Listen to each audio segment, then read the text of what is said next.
Salomo mendirikan istananya sampai 13 tahun lamanya. Barulah selesai seluruh istananya itu. Ia mendirikan gedung hutan Libanon, 100 hasta panjangnya dan 50 hasta lebarnya, dan 30 hasta tingginya. Disangga oleh 3 jajar tiang kayu aras dengan ganja kayu aras di atas tiang itu. Gedung itu ditutup dari atas dengan langit-langit kayu aras. Di atas balok-balok melintang yang disangga oleh tiang-tiang itu. 45 jumlahnya, yakni 15 sejajar.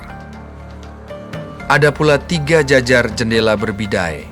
Jendela berhadapan dengan jendela 3 kali. Dan semua pintu dan jendela segi 4 bangunnya. Jendela berhadapan dengan jendela 3 kali. Ia membuat juga balai saka, 50 hasta panjangnya dan 30 hasta lebarnya. Dengan di sebelah depannya sebuah balai lagi yang bertiang dan bertangga di sebelah depannya. Dibuatnya juga balai singgasana, tempat ia memutuskan hukum, balai pengadilan, yang ditutupi dengan kayu aras dari lantai sampai ke balok langit-langit. Dan gedung kediamannya sendiri, di pelataran yang lain, lebih ke sebelah dalam lagi dari balai itu, adalah sama buatannya. Dan bagi anak Firaun yang diambil Salomo menjadi istrinya, dibuatnya juga sebuah gedung sama dengan balai itu. Tembok dari semuanya ini dibuat dari batu yang mahal-mahal, yang sesuai dengan ukuran batu pahat, digergaji dengan gergaji dari sebelah dalam dan dari sebelah luar, dari dasar sampai ke atas, dan juga dari tembok luar sampai kepada tembok pelataran besar. Bahkan dasar gedung-gedung itu dari batu yang mahal-mahal, batu yang besar-besar, batu yang 10 hasta, dan batu yang 8 hasta. Di bagian atas ada batu yang mahal-mahal, berukuran batu pahat, dan kayu aras juga. Sekeliling pelataran besar ada tembok dari 3 jajar batu pahat dan 1 jajar balok kayu aras. Demikian juga sekeliling pelataran dalam rumah Tuhan dan balainya. Kemudian Raja Salomo menyuruh orang menjemput Hiram dari Tirus. Dia adalah anak seorang janda dari suku Naftali, sedang ayahnya orang Tirus, tukang tembaga. Ia penuh dengan keahlian, pengertian, dan pengetahuan untuk melakukan segala pekerjaan tembaga. Ia datang kepada Raja Salomo, lalu melakukan segala pekerjaan itu bagi raja. Ia membentuk 2 tiang tembaga, tinggi tiang yang satu 18 hasta, dan dapat dililit oleh tali yang 12 hasta panjangnya. Tiang yang kedua demikian juga. Dibuatnya juga 2 ganja untuk ditaruh di kepala tiang-tiang itu dari tembaga tuangan. Tinggi ganja yang satu 5 hasta, dan tinggi ganja yang kedua 5 hasta. Dibuatnya pula 2 jala-jala untuk ganja yang ada di kepala tiang itu. Jala-jala itu semacam kawat berpilin, semacam untaian rantai. 1 jala-jala untuk ganja yang satu, dan 1 jala-jala untuk ganja yang kedua. Kemudian dibuatnya juga buah-buah delima, 2 jajar berkeliling pada jala-jala yang satu, untuk menutupi ganja yang di ujung tiang itu dan demikian pula dibuatnya pada ganja yang kedua. Dan ganja yang di kepala tiang dekat balai depan itu berbentuk bunga bakung, tingginya 4 hasta, yakni ganja-ganja yang di atas kedua tiang itu, di sebelah atas sekali, lewat jala-jala yang meliliti perut ganja itu. Dan buah-buah delima ada 200 berjajar, berkeliling pada ganja yang satu. Demikian juga pada ganja yang kedua. Kemudian tiang-tiang itu didirikannya dekat balai ruang besar. Ketika ia mendirikan tiang kanan, ia menamainya Yakin. Ketika ia mendirikan tiang kiri, ia menamainya Boas. Dan setelah bentukan bunga bakung itu ditaruh di kepala tiang-tiang itu, maka siaplah pekerjaan membuat tiang-tiang itu. Kemudian dibuatnyalah laut, tuangan yang 10 hasta dari tepi ke tepi, bundar keliling, 5 hasta tingginya, dan yang dapat dililit berkeliling oleh tali yang 30 hasta panjangnya.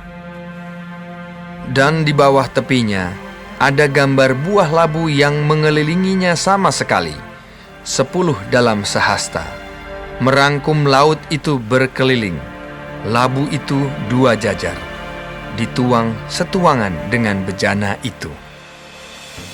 Laut itu menumpang di atas 12 lembu, 3 menghadap ke utara dan 3 menghadap ke barat, 3 menghadap ke selatan dan 3 menghadap ke timur. Laut itu menumpang di atasnya, sedang segala buntut lembu itu menuju ke dalam. Tebal laut itu setapak tangan, dan tepinya serupa tepi piala, seperti bunga bakung yang berkembang. Laut itu dapat memuat 2000 bat air. Selanjutnya, dibuatnya 10 kereta penopang dari tembaga. 1 kereta 4 hasta panjangnya, 4 hasta lebarnya, dan 3 hasta tingginya. Beginilah bentuk kereta penopang itu. Ada papan penutupnya, dan papan itu diapit oleh bingkai. Dan pada papan penutup yang diapit oleh bingkai itu ada singa, lembu, dan kerub. Dan demikian juga pada bingkai itu. Di sebelah atas dan di sebelah bawah singa dan lembu itu ada karangan-karangan bunga yang tergantung. Pada 1 kereta penopang ada 4 roda tembaga dengan poros tembaga. Dan pada keempat penjurunya ada sangga untuk menyangga bejana pembasuhan. Sangga-sangga itu dituang, dan di sebelah luar setiap sangga ada karangan bunga. Dan mulut kereta penopang itu ada di sebelah dalam sangga-sangga itu, menonjol ke atas 1 hasta. Mulutnya itu bundar, buatannya sebagai tumpuan, dan dalamnya 1,5 hasta. Juga pada mulutnya itu ada ukiran, tetapi papan-papan penutupnya 4 persegi, jadi tidak bundar. Keempat roda itu ada di bawah papan penutup, dan tangan-tangan roda itu ada pada kereta penopang itu, dan tinggi 1 roda ialah 1,5 hasta. Dan buatan roda itu seperti buatan roda kereta, tetapi tangan-tangannya, lingkarnya, jari-jarinya, dan napnya, semuanya tuangan. Keempat sangga pada keempat sudut setiap kereta penopang adalah seiras dengan kereta itu.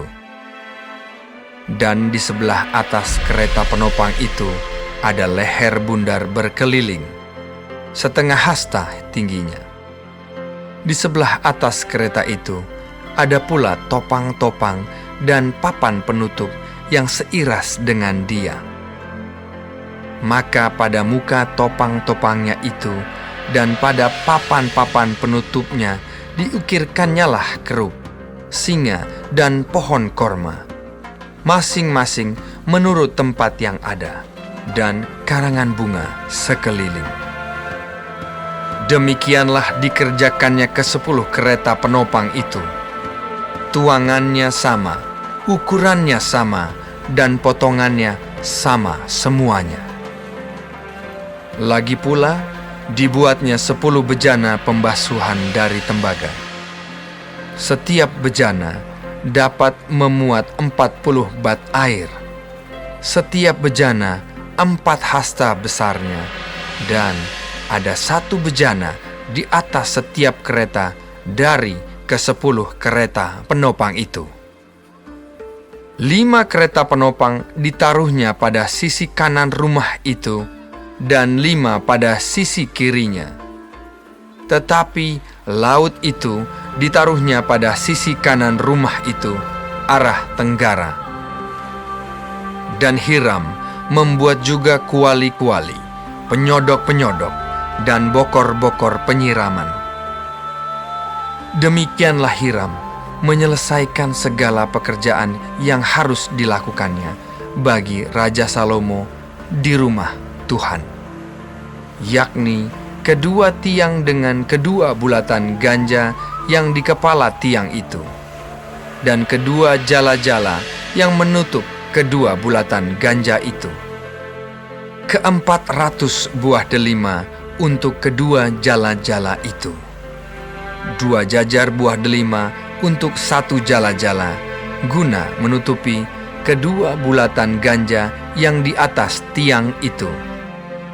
Ke-10 kereta penopang dan ke-10 bejana pembasuhan yang di atas kereta itu. Laut yang 1 itu dan ke-12 lembu yang di bawah laut itu. Kuali-kuali, penyodok-penyodok, dan bokor-bokor penyiraman. Segala perlengkapan yang dibuat Hiram bagi Raja Salomo di rumah Tuhan itu adalah dari tembaga yang diupam. Raja menuang semuanya itu di lembah Yordan, di dalam tanah liat antara Sukot dan Sartan. Dan Salomo membiarkan segala perlengkapan itu tidak ditimbang, karena jumlahnya yang amat besar. Berat tembaga itu tidaklah terhitung. Salomo membuat juga segala perlengkapan yang ada di rumah Tuhan, yakni mezbah emas dan meja emas tempat menaruh roti sajian. Kandil-kandil dari emas murni, 5 di sebelah kanan dan 5 di sebelah kiri, di depan ruang belakang. Kembang-kembangnya, lampu-lampunya, dan sepit-sepitnya dari emas. Pasu-pasunya, pisau-pisaunya, bokor-bokor penyiramannya, cawan-cawannya, dan perbaraan-perbaraannya dari emas murni. Engsel-engsel untuk pintu ruang dalam, yakni tempat maha kudus, dan engsel-engsel untuk pintu ruang besar bait suci dari emas. Maka genaplah segala pekerjaan yang dilakukan Salomo di rumah Tuhan itu. Kemudian Salomo memasukkan barang-barang kudus Daud, ayahnya, dan menaruh perak, emas, dan barang-barang itu dalam perbendaharaan rumah Tuhan.